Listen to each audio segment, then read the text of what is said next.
Alamin mo natin ang reaksyon ng mga magulang sa ipinapatupad na distance learning sa mga estudyante dahil sa matinding init ng panahon.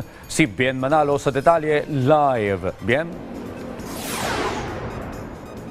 Yes, Audrey, dahil pa rin sa epekto ng matinding init ng panahon, nagpatupad na ang Department of Education ng asynchronous classes o distance learning sa lahat yan ng pampublikong paaralan sa buong bansa epektibo ngayong araw.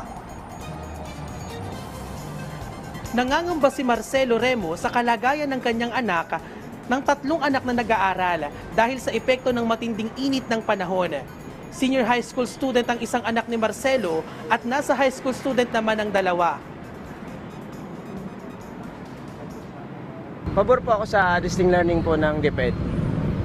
Para po rin sa mga bata po yan. Para iwas sa sakit. Tsaka maano po sila sa init po. Gaya ni Marcelo, sang-ayon din si Gina Pamitan sa pagpapatupad ng DepEd ng distance learning. Okay lang po sa akin yung distance learning para din naman po sa mga bata. Kung mayroong mapapagawa yung mga teacher, pwede naman nilang gawin sa bahay yun. Kahit hindi sila pumunta ng school. Kasi nga naman, sa sobrang init ang panahon ngayon. Naglabas ng kautusan ng Department of Education sa pagpapatupad ng asynchronous classes o distance learning sa mga pampublikong paaralan sa buong bansa. Epektibo yan ngayong araw, April 8. Layo nito na bigyan ng pagkakataon ang mga estudyante na makumpleto ang kanilang pending assignments, project at iba pang requirements.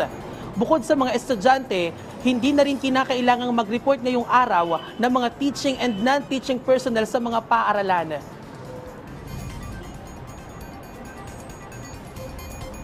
Audrey, ipinauubaya na ng kagawaran sa pamunuan ng mga private school ang desisyon kung magpapatupad din sila ng distance learning ngayong araw.